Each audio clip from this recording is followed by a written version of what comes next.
my folks. So again, like these are, I'm actually just going to be using the recording to get to get the audio transcript. That way I'll be able to post the minutes later on. So right now we're going to be moving on to point 4, which is running for chapter leader, delegate, or para rep. So chapter leader elections are coming up this term, this spring. I believe they're going to be happening in May. And this year, because most of us are remote, these are going to they will be happening either by voting over the phone or by computer. So it makes the voting process really easy. It also eliminates the issue of ballot box stuffing, which I saw at my previous school. It got pretty ugly.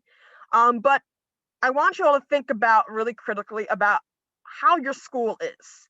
Do you like the direction your school is going? Are you concerned about the direction your school is going?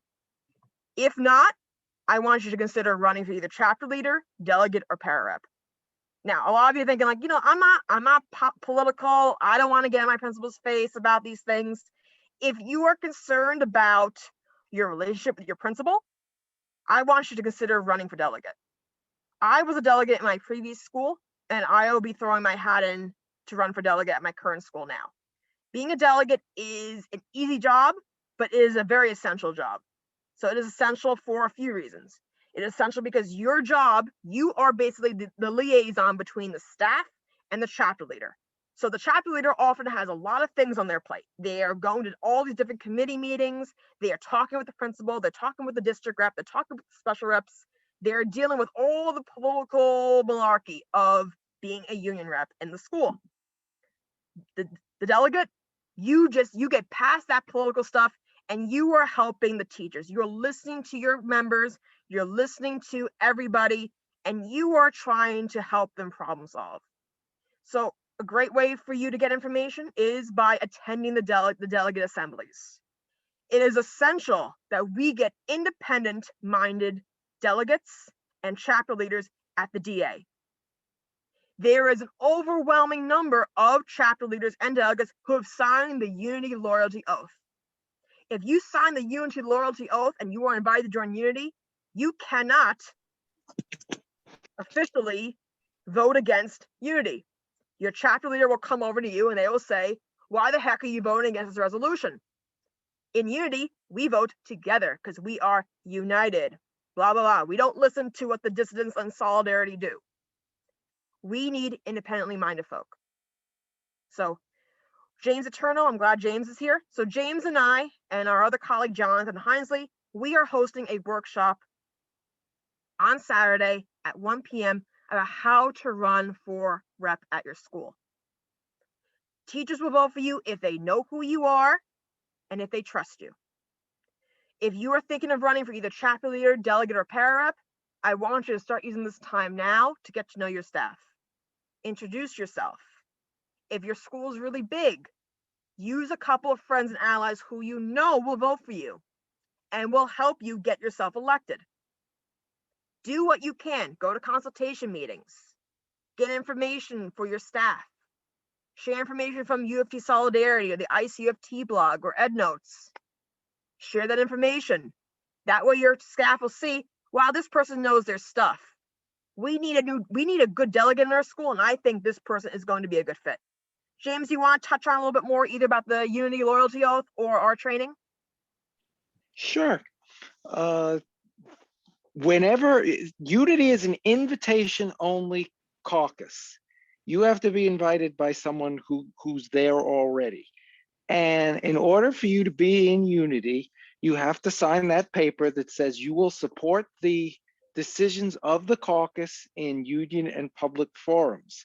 So your loyalty is not to the people that elected you, the chapter, which is what it should be, but your loyalty is to Unity Caucus. And that will get you, if you want, union jobs, free trips to the AFT convention and to the NICET convention. And then for the very few, they can get those full-time union jobs, which get them out of the classroom. You have to be in Unity, though, to be able to qualify. Now, there's about 3,000 or so delegates at the delegate assembly. And I don't know, the 300 retirees are all Unity, and many of the chapter leaders and delegates are Unity, looking to get whatever perks they can and maybe rise up the food chain, or maybe some just think that's the only way they're going to get supported by the union. But there's a whole lot of open positions, and this is a fair election, the delegate and chapter leader election. If we could put, I know maybe I'm dreaming here, but if we could put 100 or 200 people in there, you realize what kind of block that could be to be a counterweight to Unity, and you could really start seeing those changes. So if we came up with something in terms of administrators needing improvement, and wanted the union to back it, right now you get maybe 20, 30 people. If it was a couple of hundred people, they're going to be like, whoa, we better do something. So this is a way we could really, really start to change things. And it's, yes, it's difficult to win in the schools, but find people that are respected, find people who you know aren't interested in doing this for saying what's in it for me, but rather saying what's in it for us, and get them involved and get them to run. And then we'll talk about on Saturday some ways you can have the best chance of winning, because we've run against a lot of Unity people over the years, and usually that when people in the schools know about the loyalty oath and know about who they're there representing, they become very vulnerable. Thank you. So hopefully you will join us on Saturday, 1 p.m. The link is here. Please RSVP. If you know of someone who you think might be a really good delegate, invite them to come. We will be teaching you also how to do the job. So I'll be talking with you how to be a good delegate, tips you can use. Also teaching you guys basics about the contract that everyone needs to know and should know. And James and Johnny, who have been experienced chapter leaders, will be talking to you all more about the chapter leader position. So I hope that you all will join us or invite someone who you think might be a really good addition to this. Thank you, James.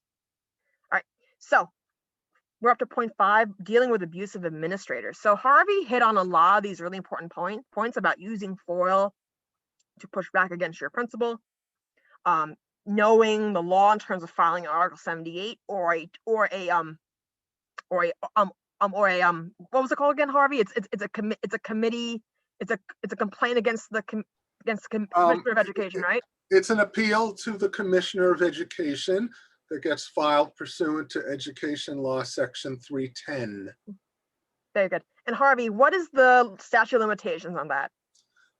It has to be within 30 days from the date of the action or the decision which you're appealing. As I said before, if the 30th day falls on a Saturday, you get basically till Monday, unless Monday's a holiday, in which case you get till Tuesday. Or if the 30th day falls on a Sunday, you have till Monday, but if that's a holiday, you have till Tuesday. It's all spelled out within the regulations of the Commissioner of Education, which are online. You know. Thank you, Harvey. So whenever you are dealing with an abuse administrator, as much as Unity sucks, you still got to keep them in the loop. In case things don't look or smell or sound kosher, keep them in the loop at all times. This could also be important, especially like if you have a major issue that goes down. Like PERB is a venue that a lot of our members have been using in the past to push back against impropriety in the DOE. And in PERB, your case will not go far unless you can prove to them that you have exhausted all union remedies. So that includes talking to your delegate, talking to your chapter leader, your district rep, your borough safety rep, anybody.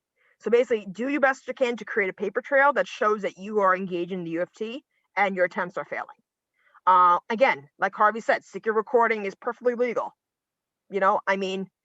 I am in a decent school, but I can neither confirm nor deny if I have used a recording when I've sat with my principal on meetings. I can neither confirm nor deny that I've used a recording. But it is important, and it is really good especially now that we're worried about observations, since we are on Zoom, you can use the record lesson feature to save yourself. Further down, we're going to talk more about evaluations, and recording is mentioned as a way that you can save yourself if you're really concerned about your administrator. All right, so we also have a really great toolbox. So Quinn alluded to it in the last point, but use our toolbox. These are all tried and true methods. They're all legal as well. So take a look at the toolbox when you have a moment. There is everything there. Francesco Bertellos and the UFT Solidarity Council has done a really great job of maintaining and updating these links. But of course, if something doesn't look right or appears to be broken, just let us know and we will fix it right away. Also, our Annoy list has recently gone under renovation. So a lot of our Annoy list candidates, administrators in need of improvement, they have retired or since changed positions or changed districts. So we are looking to update. So the Annoy list is a really great way to inform folks who are looking to transfer. With a coming buyout, there probably will be some kind of early retirement buyout. There will be a lot of movement in the schools. So this spring and summer may be a really good time for you to start looking for a new school if you feel the need to leave. And use the Annoy list. So do us all a favor. If you know someone who is not a bad person, who's not a good person, who really doesn't know how to lead a school and should not be a principal, and they're just not good. With good documentation, of course, use the Annoy list and keep us all posted about what they do. Again, we don't accept hearsay, but if you have documentation that this person really doesn't do their job as an administrator well, just let us know. Excessive paperwork. A lot of our members are complaining that their schools are requiring them to submit lesson logs and all these other excess pacing guides that are a violation of excessive paperwork from the UFT. So we posted the memo both from the UFT here and also down there. So if you suspect that you are being abused with excessive paperwork, follow the guidelines in the UFT, let your district rep know, and just be on top. Unless you are untenured. If you're untenured, I'm going to advise you to do what your admin says. Okay. We also have an excessive paperwork reporting tool from UFT Solidarity that you can also use as well. And I added this link for creating a timeline if you're getting harassed at work. This link G, is from Francesco Bertellos, and it is what I used when I was dealing with my own abusive administrator, so it definitely works. All right, point 6, tenure concerns. Whoops, I'm scrolling. So tenure concerns. So I know a bunch of folks who RSVP today are probationary teachers. We recently started this really great discontinued and probationary teacher group. And so we have a ton of teachers applying for tenure. I'm really excited to see that a lot of superintendents are telling teachers to, yes, apply for tenure, because there's really no reason why they should be denied tenure at this point. You're teaching, whether it's by Zoom or in person, and you should ideally have at least 3 out of the 4 years of a decent rating, because you will be getting rated this year. So if you are probationary, please join our probationary teacher Facebook group. If you don't know how to join it, just send us an email afterwards and we will send you the link. It's basically a great guide. Myself and a few of my colleagues from my school, Clara Barton, we created a really great tenure toolkit guide that basically walks you through the steps of getting yourself ready for tenure.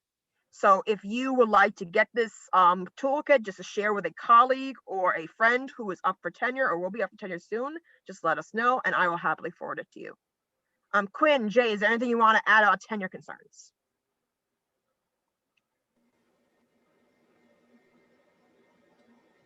Well, just to, I guess, reiterate what you said is you have to have 3 out of 4 of your first 4 years have to have an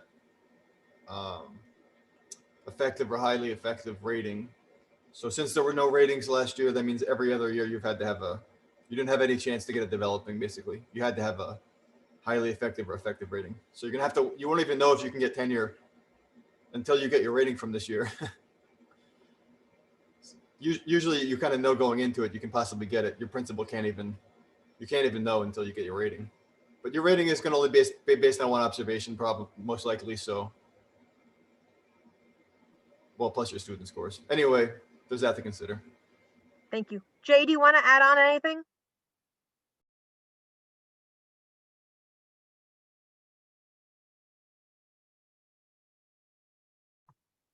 I guess Jay's MIA. Okay. All right. Unfortunately, the next part is his deal. So we're up to some member questions, and a member asked us about mandatory vaccines for staff and students. So I talked to Jay beforehand about this stuff, but basically you can reiterate the 3 points that we make. So the federal government says it could be mandated for employees. Our city and state have not made a decision on this yet. I scanned the UFT notes from the executive board, and the UFT has not commented about this yet. I know that there is a chapter leader meeting happening now, so I know that our council members, John Lawhead and Ellen Brody, will hopefully be reporting back, hopefully on updates about this, but who knows? And right now, there's no vaccine for kids, but we know that Pfizer has started trials on kids as young as 6 months old. So in a matter of time, months, the vaccine will be available for kids. Quinn, Jay, Emily, does anyone want to comment about the vaccines?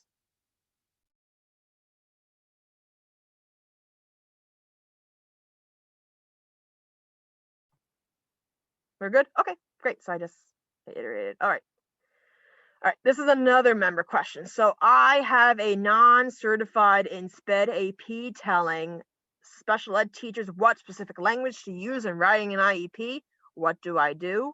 So I believe this is a repeat from January. So, Jay and I and Quinn were discussing this, and, Quinn can always jump in and Jay can always jump in as well. But basically, this is what we all decided, which is really good sound advice in general, since we don't know exactly what is going on in the school. So basically, if you're not tenured, follow the directions. If you're tenured, you can either follow the directions if you don't think it's totally unreasonable, or you can file a grievance. Statements should never be blanket statements. Of course, if you want to talk more about your individual issue, and I believe the person who asked this question is here, you can always email us at uftsolidaritylhelp@googlegroups.com. Quinn, do you want to add on anything? Did I forget anything? I was curious what the person's particular issues were, like what they were being asked to do on the IEP. Because if they're telling you to write, 1 year they might say that we're reporting, report cards progress reports are being filed 3 times this year, and next year it's 4. Okay, so you can change that, but it just depends what they're asking you to do in the IEP and whether you should do it or not. I don't know if that person has a specific question to ask. Again, if they're camera shy, there's the email. Thank you, Quinn. And Jay, thank you. All right, so Quinn, you're up. Keeping safe in the buildings. Okay. So, in my building, we've been dealing with, there's different things. There's ventilation. There's certain things we can do right now during COVID. There's still 3 months left in the school year, and there's still a high rate of COVID in the city, even though people are getting vaccinated. My school's closed down the next 10 days, for example. So there's still plenty of activity on that front. One thing you can do is as far as ventilation, you should make sure that you have the best ventilation that's available to you. You might be able to reach out to, it's never too late to change your classroom. Many schools are not utilizing all classrooms, and you can speak to, if your school has some rooms that are better ventilated, like perhaps some rooms have a mechanical exhauster and some don't. Some might have just windows. You might be able to seek out a room in the school that does have that and switch your classroom to that room. You might be able to request that they put an air purifier in your classroom.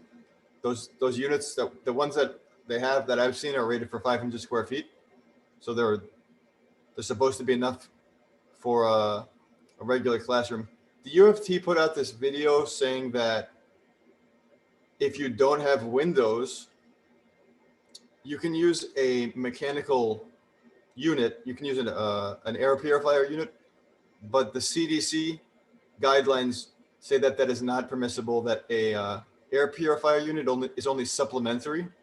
So if you're in this, I've talked to the UFT about this, even though they're their own hygienists, they're certified hygienists have a video saying that's allowed. It's actually not, and you should speak to the UFT about it if you are in a classroom without windows and without a mechanical ventilation system. It's not allowed. So you should be able to fix that situation. As far as masking goes, we've been dealing with that problem at my school. I work in District 75. Not all the students are masking appropriately. And according to the guidelines, which if anybody's, wants them, I can give them to them.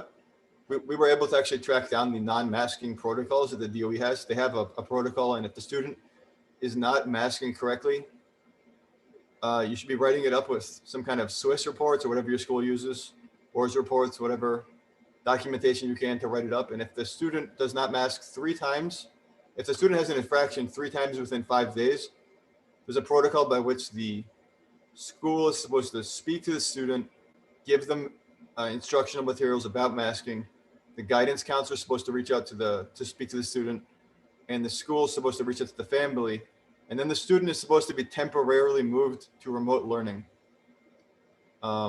That's the protocol. My school hasn't been following the protocol, and I've been pushing back. And that's been appealed to somebody high up at the UFT. So we'll see how that goes.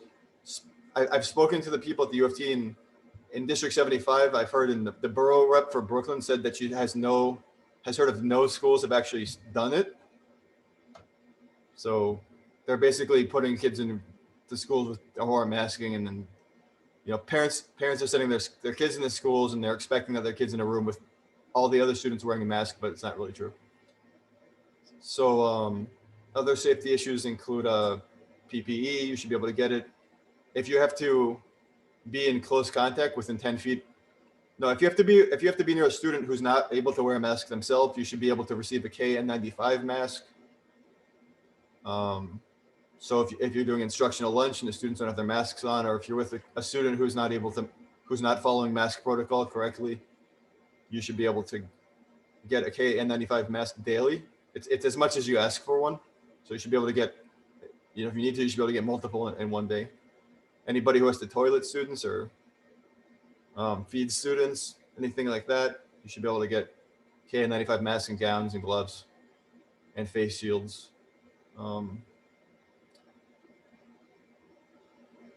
Other safety issues, you can, if you have cases of COVID at your school, you can the DOE hasn't always been following the guidelines as far as shutting school closures. So you can always reach out to your chapter leader, who can then speak to the borough rep or your district rep.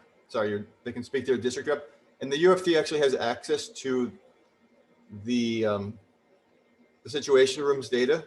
The district reps receive a report every day of any students or staff who have cases of COVID, and they're actually told if it's a student or if it's a staff member, if it's a linked case or an unlinked case. So if you have, say, multiple cases of COVID in your school, if there's criteria, like if you have 2 unlinked cases, they're supposed to shut the school for 10 days, but they don't always do it. So you should be able to speak to the district rep. They can tell you how many cases there were, what days they were reported, and if they were linked or unlinked.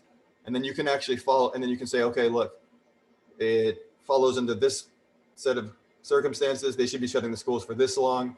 And you can have the UFT then call the situation room and advocate that your school be shut if it's determined that that's the way to go. So I've done that at my school. And anything else? No, I actually think you did a really thorough job, like way better than I could have. Also, I included the emails of the borough safety reps.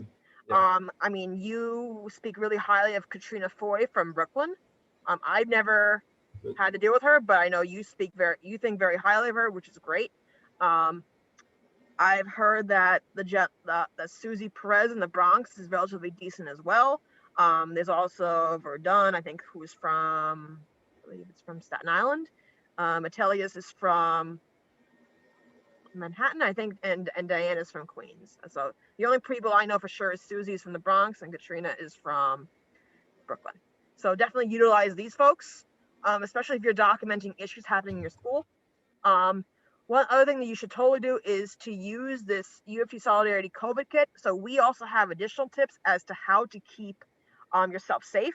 I actually will be starting part of this, and I'll be actually be including this video in the COVID action kit because a lot of the stuff that Quinn actually mentioned is actually really good and it's actually really worth sharing with folks because it's quite clear that we're not going to be free from COVID by September. COVID is not going to disappear in September.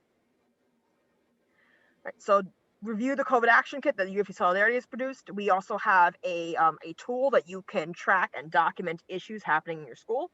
It's really helpful to know as to like certain patterns that are emerging from schools that are not doing what they're supposed to be doing. And it just really helps. So like, Quinn is an amazing chapter leader. And honestly, we all wish we can clone Quinn and put Quinn in every single school. But if your chapter leader is weak, A, think about running against them in the spring. And B, document the heck out of it and just you be it. So long as you are tenured, go for it. All right. This is also related to health and safety. So one of our members mentioned that she is an elementary cluster teacher and she's already thinking ahead for September. Like she told me, she's like, I'm vaccinated, my household will be vaccinated, but I'm still concerned because I have young children at home who are not vaccinated yet. What can I do for September? So in addition to doing all the things that Quinn suggested above, you can definitely keep yourself masked. The KN95 mask is a beautiful thing. Keep your classroom windows open. Sanitize things, especially if you have a prep between different periods. Microban is one thing that my students have told me to purchase because a lot of my students have family members in healthcare, and they said that Microban is better than Lysol because it keeps on working for 24 hours, regardless of what touches it. Also, make sure you get vaccinated. Now, someone asked me about para issues. I'm not sure we have a para in our meeting, but if they are here, which you have the mic, you have the floor, please share with us what question you had about para issues. Oh, actually, I'm sorry. Can I mention one more thing maybe? Go for it. Just about testing, 20% of the staff and students are supposed to get tested, and we've gotten so many reports from schools about that not being followed correctly. So what you can do is you can email your administration if you feel comfortable doing that, or you can speak to your chapter leader. And if you find that protocols aren't being followed, tell them what they need to do. So they need to select on a rotating basis, 20% of students and staff each week to get tested. And so they should have a list. They shouldn't just be sort of randomly doing it without any kind of organized way or just like telling people, they should be announcing it. You should ask the school to announce ahead of time what day the testing is going to be, what room it's going to be, and what time. You should make sure that the testing area is socially distanced. You should make sure that every class and teacher gets a chance and student gets a chance to get tested. You should make sure that the school is collecting their consent forms and has everybody's consent forms, because we have schools where the students or the staff member will show up and they will be turned away from getting tested. We had a student who was turned away from being tested, who then was in a class with a student who tested positive, and that student ended up later testing positive. So make sure all the consent forms were collected and entered into ATS. They're supposed to all be in ATS. These are all things you can speak to your chapter leader to bring up at the safety committee, the school safety committee, and then hopefully you can get those resolved. Also, you can request that this testing people stay longer and test more than 20%. Our school's actually been getting like 130 people tested. They've been, instead of testing like 20%, they're testing like 80 to 90% of the people in our building every time they come, which, is amazing. And it's resulted in many cases being spotted. So some of the testers will do that. You can also, the last thing is if the testing results come back late, the UFT is collecting that information and reporting it. It goes into a system. It actually shows up on your COVID report card on the DOE's website, how long the testing results get returned. So if you report that to your UFT rep, You should. If you find out people are getting later than 48 hours, you should get your test results back within 48 hours. If it's later than that, you should be reporting each individual case that is late, so they can fix that. Okay. Thank you, Quinn. All right. So, Ms. Soto, would you be comfortable sharing your question, please? Sure. Good evening or good afternoon. Hi there. Hi. No, I just have an issue. I'm a permanent para at my school, but I'm working remotely. So there's only 2 of us who are permanent, but we are working from home. We have about 6 subs in our school. Very small school though. I mean, we only have maybe 230 children, and half of them are home as well. But the subs, I thought I saw something in the beginning of the school year as the subs can work the 6 hours and 20 minutes, leave, and then work remotely for the 30 minutes, as well as the permanent paras. So they're reaching out to me and they're like, they're asking us to do like manual labor for the last 30 minutes. So, and I've been reaching out to a lot of people. I spoke to Hector as well from Central, and they said it was brought up and it was supposed to be put in the para agreement, but it wasn't. So it's not like on paper that I could present to my principal. So my admin is like not hearing me, and they're like, no, they're staying and they're cleaning the library. They're cleaning out book closets, stuff like that. I'm going to ask a follow-up question because one of our members of council gave me this idea. So does the labor have anything to do with the students you are supposed to be servicing? Not at all. Then it's irrelevant. Quinn, what would you recommend? If Hector is unwilling to get anything in paper, what can we do? Yeah, I mean, they said that it's the ball is rolling, but who knows when that will be, that it will be put in the agreement, and and it will be put in the principals weekly. Okay. But my admin, it's like, he's always in a battle with me back and forth. So, and I feel years. The subs are kids. They're like between 20 and 30 years old, so they're just getting had. Like, you're staying after 2:20. I'm telling you, and also this PBIS program that they're making them do. There's a sub that he's complaining that he has to do a movie showing at 7 p.m. I'm like, no, you don't have to do a movie showing at 7. This is a pandemic. No. Or PBIS. No.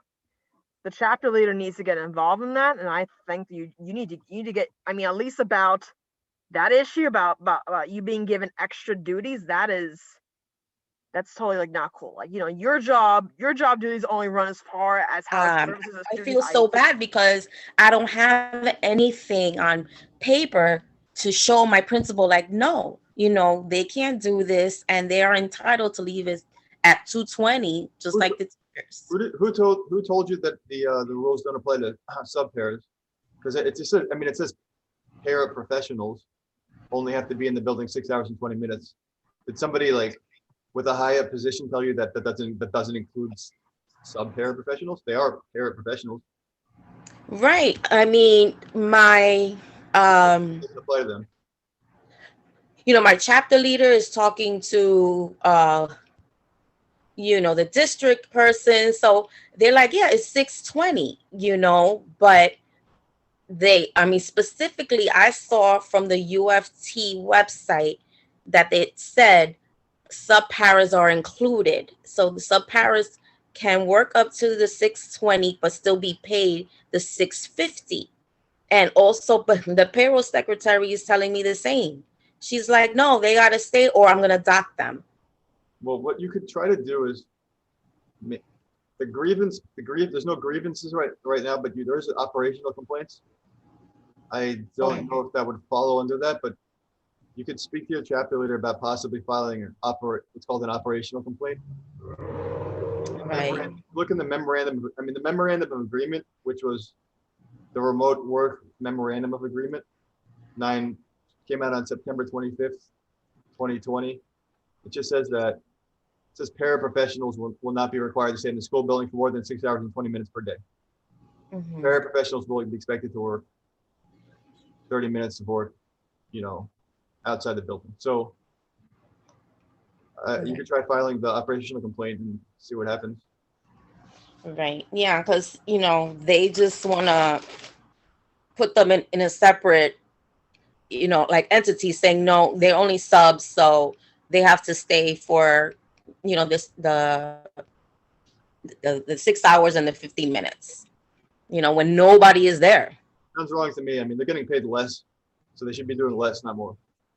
No, exactly. And this is what we're trying to, help them out with. But, my principal is like, oh, he thinks paraprofessionals and subs are two different things because we leave at 2:20 and then, but the subs are leaving at 2:50, so he's incorporating them now to do all this manual labor. You could also encourage the subs to look elsewhere. Mm. If he starts losing the subs, and you tell him we told the subs to go to a different school.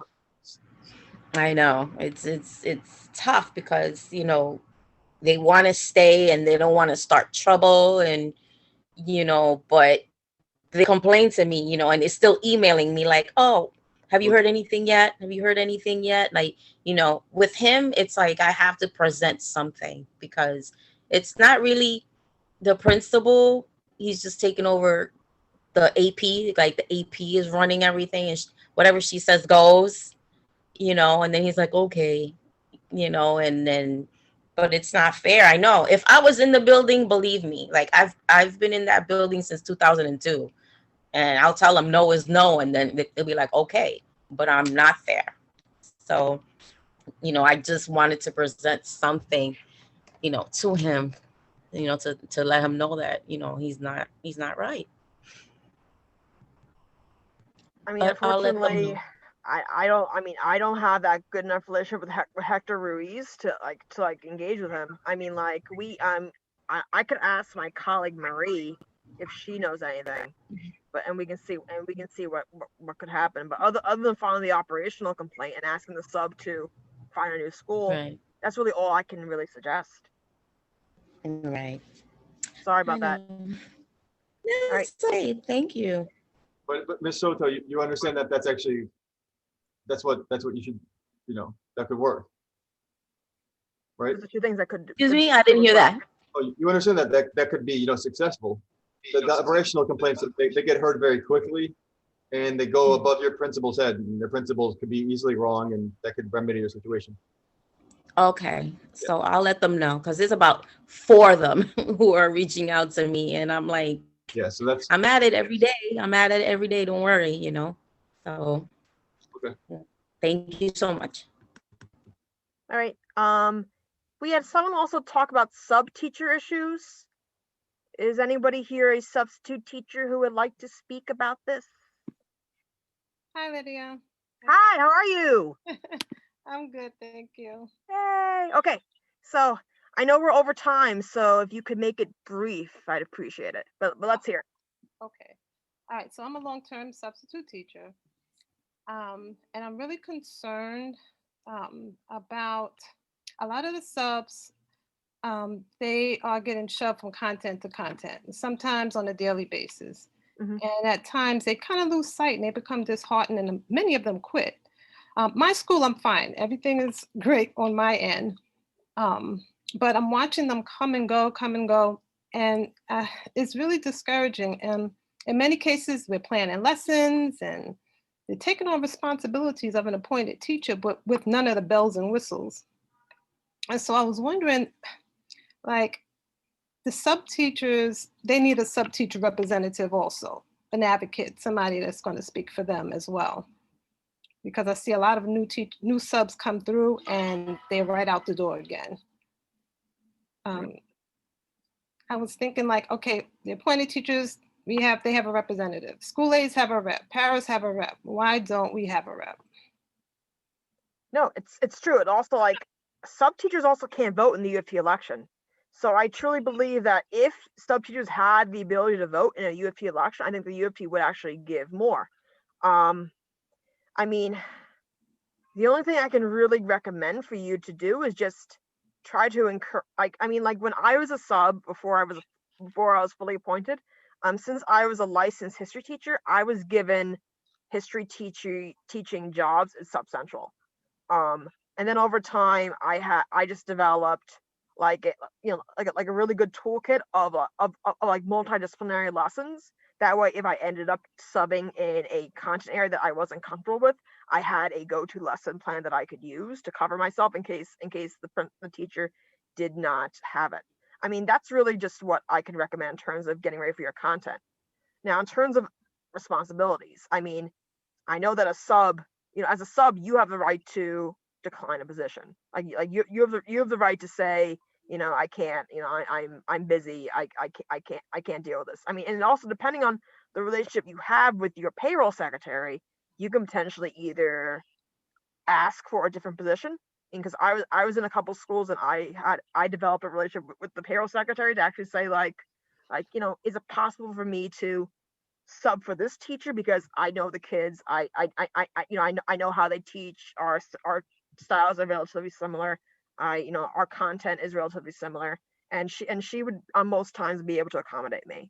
But I mean, like, it depends on the school you're in. I mean, every school culture is different. I mean, I don't know if James or Quinn or Jay or Harvey have another idea. Last question real quick before they go into that. So I'm paying union dues, and there are some subs that do not pay union dues. Why is that? And if I'm paying union dues, why is it that I'm not receiving welfare fund benefits? I wish I knew. I wish I knew. Well, the union doesn't pay for the welfare fund. That's like a ruse or a trick that the union does by appearing to pay for. They like to say that the welfare fund is something of the UFTs, but the city pays for the welfare fund 100%. It's actually against the law for anybody but the city to pay for it. So it's really no different than the regular health coverage.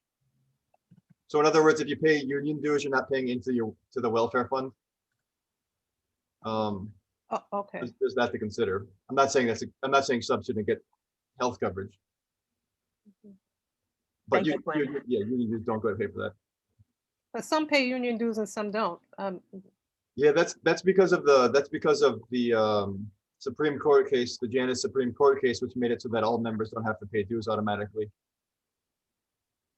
So some people are free riders and they get all the benefits of being a union member without paying the dues. Unfortunately, subs are like the opposite. They're like paying their dues but don't get the benefits. The union is free riding them. But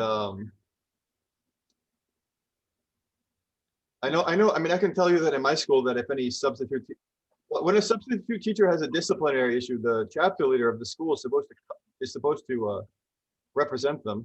Correct. If they're a dues paying member, and I've represented many subs in my school. I would say maybe as you bounce around schools, you could talk to different chapter leaders and find one that you trust, and maybe be able to rely on them.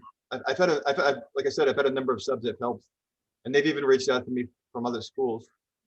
Also, if you end up with like in serious hot water and you have to go downtown, then the UFT will provide you one of their central like lawyer type reps to rep you. So you do have some representation as a sub. But I hear what your main point is, which is that the UFT doesn't have any designated sub reps. Like the vision chapter, or like there's a chapter of UFT which is like vision services. I think there's like 20 teachers in the DOE who provide vision services, and they have their own rep. There's like 20 teachers. So why don't the subs have their own reps? It seems pretty ridiculous. Subs have really bad due process also. Like, I'm sure you know this, but like if a student wants to come up with some crazy allegation against you, they're going to pull you out of the classroom, and if the principal can take their sweet time to write up your investigation and hear your case, and you might be out of work for 2 or 3 months while the principal takes their sweet time, and there's nothing you can do about it. So yeah, I hear what you're saying. Thank you. Thank you very much. Can I add something there? Sure. There are 3 types of day-to-day subs. There's someone who is just covering classes on a day-to-day basis, and that person is just a day-to-day employee and not entitled to any of those benefits that Quinn was talking about. Then there's Z status. If you've managed to stay on for 30 days in a row, 30 consecutive days in a row, covering for the same teacher, then you go up to regular teacher pay, and they have to pay you retroactively. And then there's the last one, which is the per diem, which is where you have the job for the term. One of the things that principals do, which I find to be one of the most disgusting things, is they will put someone, because they don't want to hire a regular person for a job, they will actually have someone who does all the lesson plans, the grading, goes on parent-teacher night, and they say, well, we can't afford you, but they actually do the teaching job and get stuck paid as a day-to-day sub. You shouldn't let that happen. You should contact the union if that is, because you're entitled to, if you're doing the job for the term, you are entitled to full pay and full benefits, including health and those welfare benefits. And you should also be on for any no layoff agreements that they have. Well, with Z status, if you're doing for more than 30 days, you also get summer pay. And you are eligible for the to accrue pension time also. Just wanted to add those things. And if you know of anybody who's working the full-time job for the semester, make sure they don't get cheated. That's me. I'm working full time, Oh, God. but in a vacancy status. I'm not covering an absent teacher. I'm in a If you're on a vacancy, you should be getting paid as a regular teacher. And if you're not, you might not be winning friends and influencing people with your principal, but you're entitled to the money and full benefits. yeah. Can I say something or ask a question? Sure. I did 2 long-term subs, and they said because it was a vacancy that I wasn't able to get those benefits. It's only if I'm covering for an absent teacher. Right. That's what I was told. Yeah. That's It's not on the true. UF If it's in the contract that it's somewhere in Article 5, I have to look. The board agrees, the DOE agrees that they will fill positions with regular teachers. And if they can't find one, then they have categories of teachers, but they're not supposed to be paying someone, because a substitute teacher is supposed to be covering for someone who's absent, not covering for a program for the term. But we are. And you should be getting paid for that. And you Yeah. should be getting benefits. And that's outrageous. I've done it 3 times, and one of the schools actually just would move me into not 2 of them. One of them would just move me into math for 1 day. Right. Yeah. They would try to break the chain so they don't have to pay you. Exactly. Yeah, this has That's been my entire. disgraceful. It is. I mean, this is the 3rd time in the year and a half, 2 years that I've been working as a sub, and I'm a licensed social studies teacher, 7 through 12. In my mind, there's no way we should let the DOE get away with that, because that's disgraceful, it's dishonest, and Exactly. you're doing a teacher's job for the term, you should be paid, and they have a status for that in the contract. Well, they say no, but if you have any information about where I could find it, I would appreciate it. Is that the DOE is saying no, or the UFT, or both? I think it's somewhere on the DOE website. Mm-hmm. Yeah, And I've Because if talked to other subs about it, and I think some reps. my payroll secretary said the same thing as well. She said she has to put someone in there. I have to be replacing someone. There's no, she said there's a code or something that have to go there or something. I don't know, in the system. This Yeah, is pretty much what they tell I all understand what subs. you're Yeah. I understand what you're saying, but the UFT has got to be involved here. Yes. I'll show Lydia where it is in the contract, but you have the right, if you're doing a job for a term, to be paid as a regular teacher, because you're not covering for somebody. You're the teacher, Yeah. Yeah. and No, you should be paid as the teacher. And the fact that they're not doing it, they're getting away with something Yeah. that's really Yeah. disgusting. Yes. I've Steph. been in the same position since October. And you've been there since October, and you're going to be there until June. Yeah, and I was there Then last that's a, time as well. if they don't declare that vacancy, that's a vacancy. You have the kids, you have the classes. I can't imagine, even as sometimes not always forceful our union is, I can't imagine them letting them get away with that, especially if Solidarity or my blog, the ICE blog, is going to start publicizing that. It's I would just love to do disgraceful. that. You know I like making good trouble. Yeah, that's good trouble, and I'll be very happy to work with people on that. What district, what borough are we talking about? I'm in 28. Oh, you're in Queens. That's Yeah. right around the corner. Yeah, it's Forest Hills, I right? don't That think area. my principal really knows much about it because she's a beautiful person. I have no problems with her at all. But I think she just doesn't know. That's fair. That's quite possible, but they're cheating you because Yeah. you You are got to get the money you teaching. deserve. Yeah, and the Good. benefits too. can I say something? I picked up a contract in January 28th of last year, and I took the kids into Google Classroom. They had no lesson. The teacher walked out. He was 2 units behind. I had to write all the units, catch them up. I brought them online, 157 kids, until the end of the year, and they still told me that I wasn't entitled to benefits. And this I hear from a lot of teachers. They're Sub ripping teachers. off. They're ripping off a lot of people. I got to be And honest, I think it's a way of not paying for full-time teachers. I've seen it a lot. 'Cause exactly. I'm a new teacher candidate, so I'm in that program too.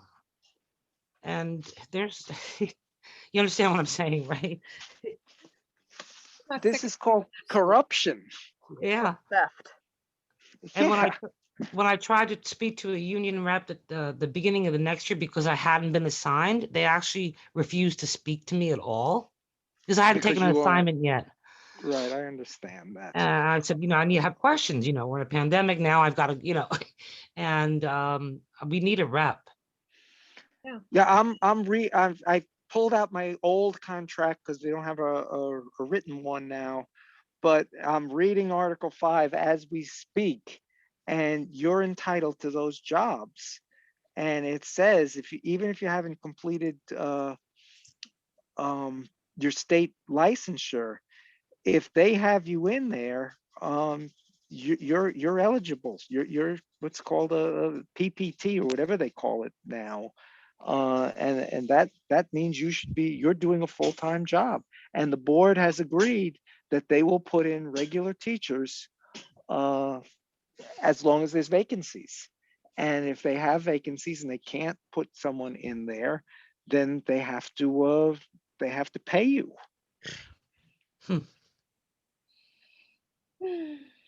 So where do we begin?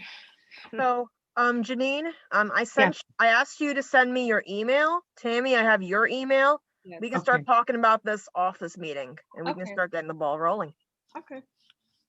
Okay. Yeah, and Lydia's the best for working on these things. She knows I what try. she's doing. I got 40 teachers at remote accommodation, and then another 100 indirectly. So I guess I have something going for me. All right, guys. So I don't want to keep you all late waiting. I mean, it's great. We really have gone past time, but evaluations are actually be really quick and easy because I have the information for evaluations already linked up that you can read on your own. Jay, are you still on the call? Yes, I am. Cool, thanks. Jay, could you talk to us briefly about walkthroughs? Well, principals can do a walkthrough of your physical classroom. You know, they're allowed to do that at any time. And they can also do a walkthrough of your online classroom anytime they want. They can pop in, take a look around, if you will, and pop out whenever they want. It's the same rules that apply when they're online or when you're in person. I think the question is, can admins just say they won't use them, as I believe you were talking about, for an observation, correct? Yeah, the teacher did. So it's up to the principal. It really is. If it was an observation done beforehand, before the agreement was before they came to an agreement, according to the agreement, they're allowed to use it, but they don't have to. And an observation is an observation. An observation is really not a walkthrough. It's never supposed to be a walkthrough. Some principals do it. They just, dance through your classroom and say, all right, you were good or you were horrible. And they make stuff up either way. I've seen all of that happen. The only thing I can tell you is make sure you document everything. Whenever an admin comes into your room, make sure you're documenting everything. Does that mean you should record your classroom every single day? That's a little extreme, I would think. I wouldn't do that personally, but if you feel that you need to do that, go ahead. And then if they say you did X, Y, and Z and you were satisfactory, or well, if you're one of those people whose title still uses S and U, they would say satisfactory or unsatisfactory. If you're in one of the other titles and they say you're effective or highly effective, then you wouldn't argue it. You would say, you're right, I agree, just give me my positive rating and we're out of here, let's get it done. Or if you were to get a negative rating, there would be something entirely different. If you could potentially, grieve it, I would think. Now, if you are not tenured, invite them in, kill them with kindness. Beg your admin to come in every single period of every single day. Ask them for feedback every single time. Beg, plead, invite. They'll never show. At least that's been my experience. When you want an admin, they never come. When you don't want them, that's when they come. So just continually invite them. I hope that answers the question. Is the person who asked it or was interested in that out there? Or have you left already? I don't know. I think she's still here. Oh, good. Well, I think she's still here. If you have any questions about walkthroughs and I didn't answer it, please let me know and I'll be happy to try and answer it better for you. Otherwise, I guess she's good. I mean, she and I are good friends on Facebook, so I'll reach out to her later, Jay. Okay. All right. So evaluations, again, we're dealing with a new evaluation system. A lot of questions were about the evaluation system for teachers. So honestly, rather than us deal with an entire meeting about evaluations, we have a link up on our Solidarity blog that basically walks you through. We have several links, including the UFT's frequent asked question sheet. We also have notes that several of our members took from the UFT trainings. We have PDFs. We have all the stuff there that you need to know about the new evaluation system. But basically, so long as you're following our advice, the stuff that Quinn and Jay and I have been telling you to do, and Harvey's been telling you to do, you'll be fine. So again, if any of you have a question or a concern, again, you can always email us, save a copy of this agenda, because I added more stuff to it as the meeting went on. When I heard Quinn and Jay say awesome things, I added it. So if you ever have a question, you can email us at uftsolidaritylhelp@googlegroups.com. And please kindly follow us on social media, Twitter, Facebook, and Instagram, please. And otherwise, have a wonderful evening, and we look forward to working with you all. Thank you. Good night.